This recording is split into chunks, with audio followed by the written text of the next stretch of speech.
Ele é especialista em falar sobre desastres aéreos, autor de 17 livros, foi roteirista de alguns episódios das séries Linha Direta e Carga Pesada da TV Globo e é diplomado em Mercado de Capitais pela New York University. O Café com Quê de hoje recebe Ivan Santana. Seja bem-vindo, Ivan. Obrigado, é um prazer falar com vocês. Ivan, você começou a sua carreira de trader fundamentalista aos 18 anos. Além de trabalhar com números, em 1996 você se tornou escritor e seu primeiro livro foi Rapina aos 55 anos. O que é um trader fundamentalista?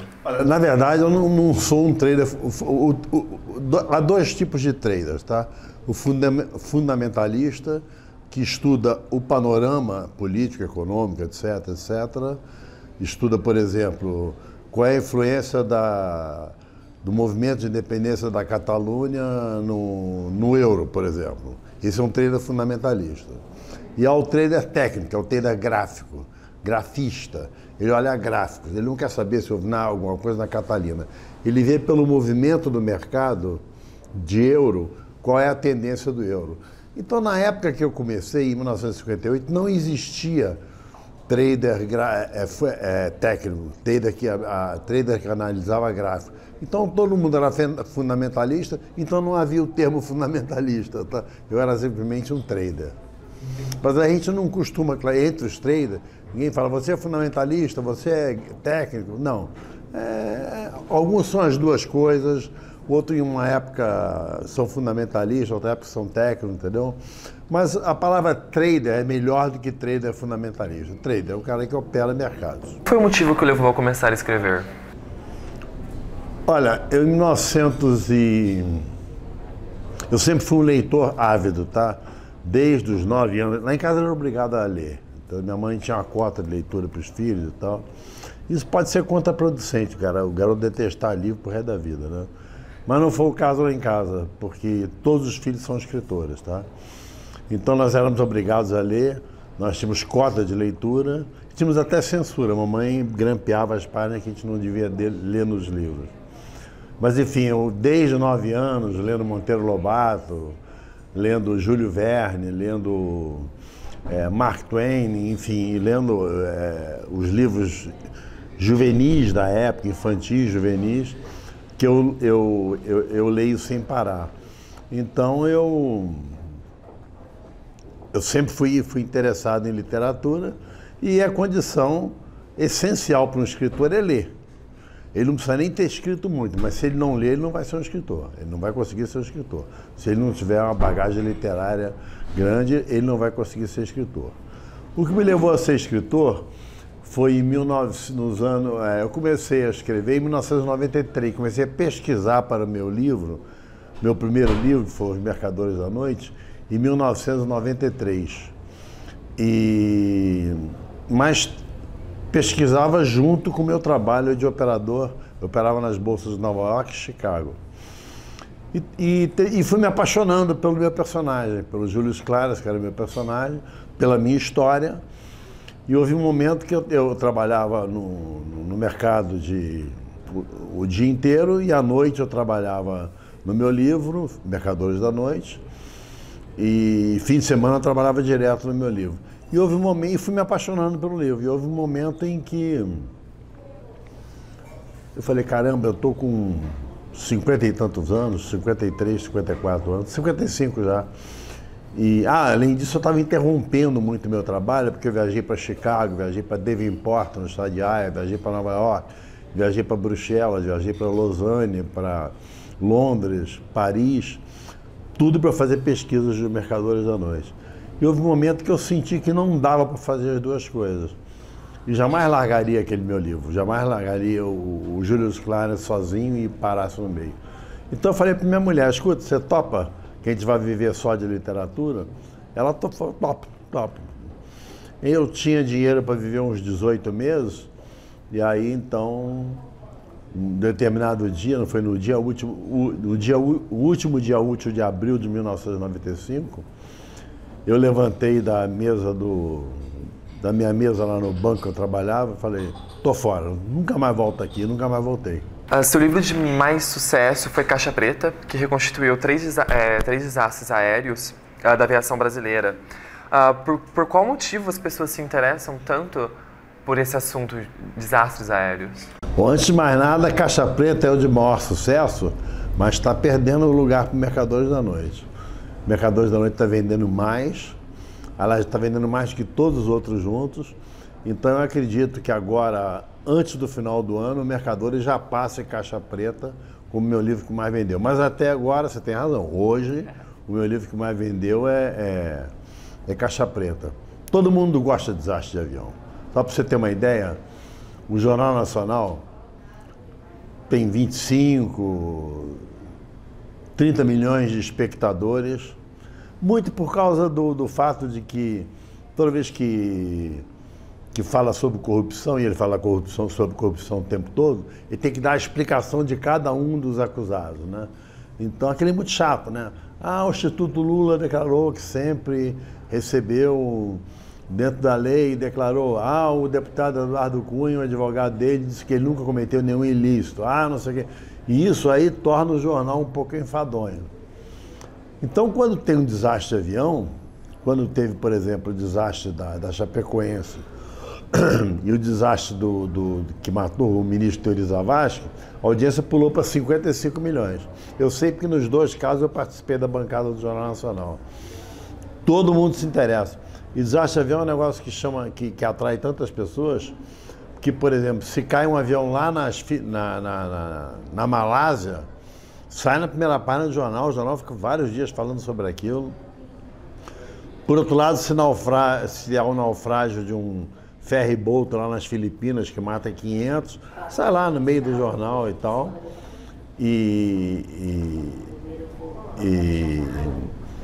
As pessoas não têm muito interesse, não. Mesmo esse episódio em Las Vegas, que matou 59 pessoas, não é isso? Deu destaque, é claro, o cara tirando lá de cima, mas é um destaque sempre menor a um acidente de avião. Por exemplo, quando caiu o avião da TAM, o Fokker 100 da TAM em 1994, eu não estou esquecido se foi 94 ou 96, a Veja bateu o recorde de vendas de banco, entendeu? Então as pessoas são fascinadas por desastre de avião. Não sei explicar por quê, todo mundo é. E você decidiu começar a escrever, então, sobre desastres aéreos? Primeiro porque eu sou piloto. Segundo porque eu já tive 3 desastres aéreos.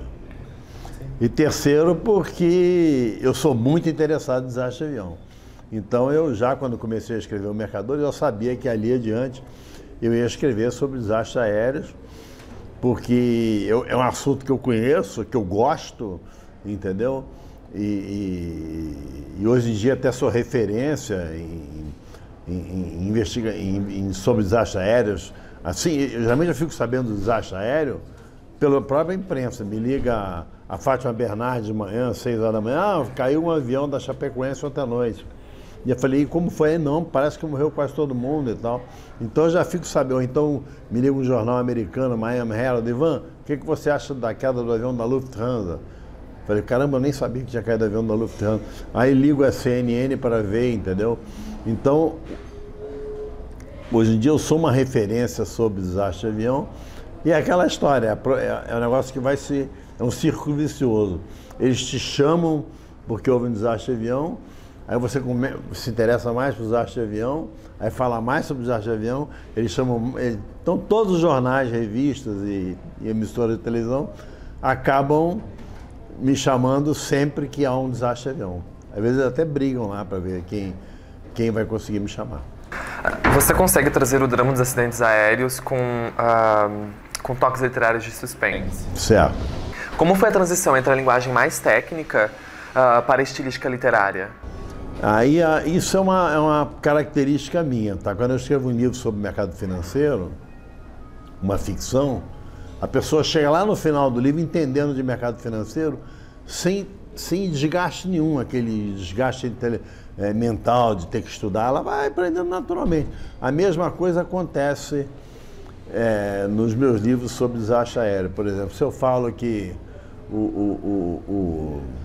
o piloto desceu os flaps, aí eu explico, na primeira vez que eu falo em flaps, eu explico o que é flaps, depois eu não explico mais. No final lá do livro, o leitor já está entendendo bastante como é que se pilota o avião. E eu tento, e acho que tive sucesso nisso, colocar o leitor dentro da cabine do avião, seja na cabine de comando, que a gente chama de cockpit, seja lá entre os passageiros.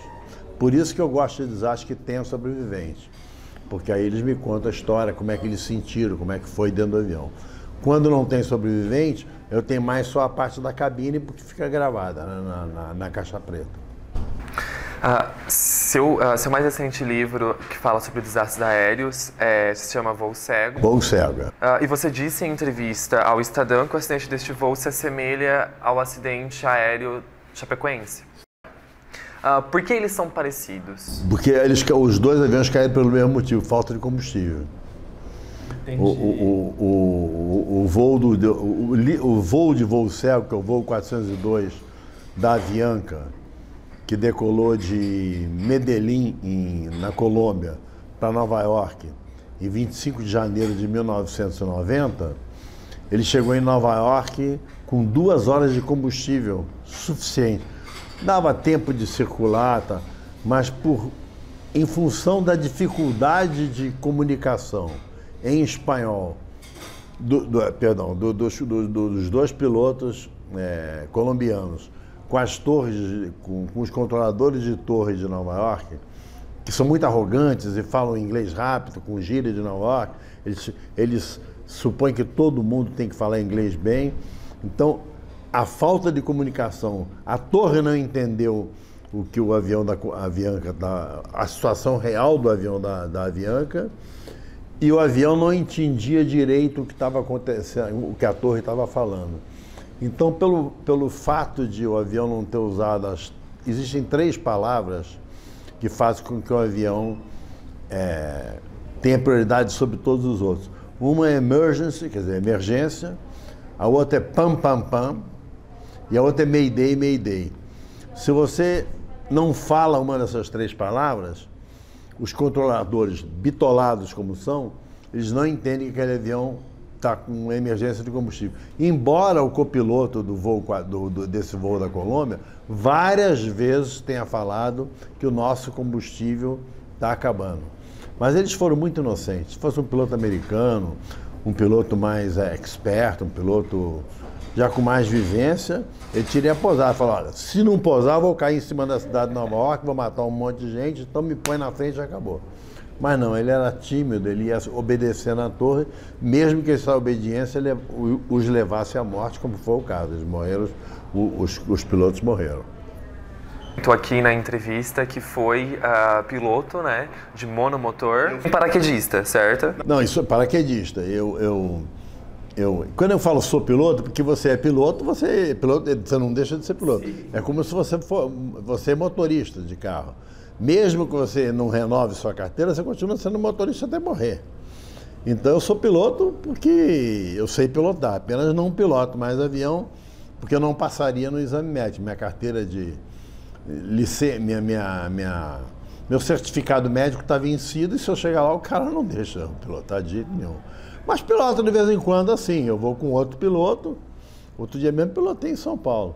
Você sai, voa com outro piloto e quer pegar, irmão? Eu peguei, pilotei. Eu estava fazendo uma filmagem para uma série que eu estou escrevendo, O Investidor, que a Inversa filmou, chamado O Investidor do Século, e para um curso que eu estou dando também, que chama-se o Seu Mentor de Investimento, e eles fizeram recuperar vários aspectos da minha vida. Um deles era o de ser piloto, por isso eles me botaram lá no avião e tal.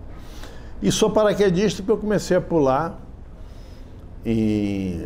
de paraquedas em 1960. Eu comecei a pilotar em 58 e comecei a pular de paraquedas em 62. E pulei durante muitos anos, depois eu parei. Aí, você sofreu 2 acidentes aéreos? Não, e um de paraquedas. Eu fiquei preso na cauda do avião. E eu pulei do avião e fiquei preso na cauda. Aí o paraquedas rasgou e eu desci com o paraquedas. O paraquedas principal rasgou, eu desci com o paraquedas reserva, mas sem saber que estava com o paraquedas reserva aberto. Porque eu desci com o nylon do paraquedas enrolado no rosto.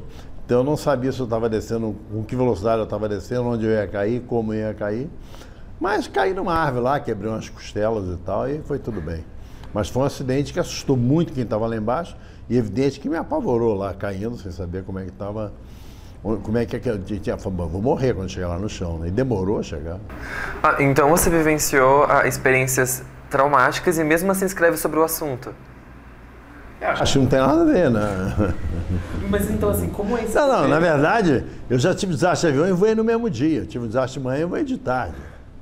Isso foi em dezembro de 1981. Eu tive um acidente de manhã, o avião perdeu o motor logo depois de decolar do aeroporto de Jacarepaguá. E o avião de um motor só, perdeu um. O avião monomotor já decola em emergência, né? Ele perdeu o motor e não dava para voltar. Porque o avião decola com vento de frente, se ele voltar, ele pega vento de cauda, não dá tempo dele chegar. Se ele saiu daqui, aqui é a pista, aqui é a pista. Se ele decola aqui e ele faz a volta, nessa volta ele perde a altitude, ele vai chegar antes do início da pista. Então ele tem que pousar em frente. Todo avião, quando perde o motor, monomotor, tem que pousar em frente. E eu tinha 3 opções. Uma era pousar na praia, só que a praia era praia de verão, lotada, ia matar um monte de gente. Há 2 semanas atrás, em Portugal, o cara pousou na praia, não morreu, mas matou 2 pessoas. E eu podia pousar no mar, mas aí eu tive medo, que eu tenho medo de morrer afogado. Não me dou muito, eu não sou muito íntimo com o mar, não. E aí resolvi pousar num terreninho de uns 30 metros. E aí bati com a roda do avião num trilho que estava espetado. Estavam iniciando a terraplanagem de uma obra lá. Eu bati com a roda da frente do avião, que a gente chama de bequilha. Bati num trilho espetado na areia. Aí perdeu muita velocidade. Aí ela bati com a asa esquerda num monte de areia. O avião virou 180 graus. Aí ele de cauda bateu num barranco.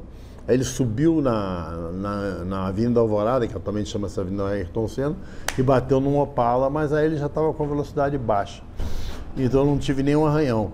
E nesse mesmo dia eu voltei lá no Aeroclube, peguei outro avião e voei. Tremi um pouquinho na hora do taxiamento e tal, mas foi tudo bem. Como é escrever sobre desastres aéreos e conseguir balancear o lado técnico e o emocional?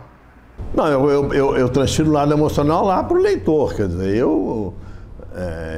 às vezes entrevistando uma pessoa que perdeu o filho no desastre e tal, é evidente que eu fico emocionado e tal, ou entrevistando a viúva de um cara que estava no voo 93, que caiu no 11 de setembro lá na Pensilvânia, às vezes eu me emociono, mas o meu trabalho é muito técnico, é técnico no sentido de fazer o leitor se emocionar. Fazer o leitor não parar de ler o livro, entendeu? Então não tem problema nenhum. Voar. Eu canso de voar escrevendo um livro sobre desastre no laptop, ou de voar lendo um livro de desastre de avião com a capa, um cara carbonizado lá, os outros passageiros olham, eu estou lá lendo, não quero nem saber. E para você, Ivan, café com o quê? Eu diria que com inovação, com aventura, já que eu tenho 77 anos de idade. Eu sou ateu. Não acredito em nada. Então vou morrer nos próximos anos. Então eu quero que minha vida se renove sempre. Está se renovando. Agora comecei esse ano de 2017 um negócio totalmente novo, que é trabalhar para a Inversa, trabalhar em sites de conteúdo, entendeu? Dar palestras para ouvir, para a Câmara sobre mercado financeiro. Eu escrevo para... O último número era 101 mil leitores, uma coluna que é publicada todas as quartas-feiras sobre investimento, entendeu? Sobre a situação política e econômica mundial, entendeu? E estou sempre pensando numa coisa nova. Anteontem me ligou um cara querendo que eu escreva uma série para a Globo chamada Herança de Sangue. Herança de Sangue é o nome de um dos meus livros. Então, eu diria que café com aventura, café com risco, café com... Não quero ficar sentado vendo a novela das 9, que elas nunca vi, entendeu? Então, eu quero trabalhar todo dia até 2 horas da manhã, de segunda, domingo, Natal, Carnaval, Réveillon, meu aniversário. Eu trabalho todos os dias até meia-noite, até 2 horas da manhã. Ivan, muito obrigado por essa entrevista. Nada, foi um prazer falar com vocês. Obrigado. O Café com Queijo está ficando por aqui. Muito obrigado pela sua companhia. Até uma próxima. Tchau!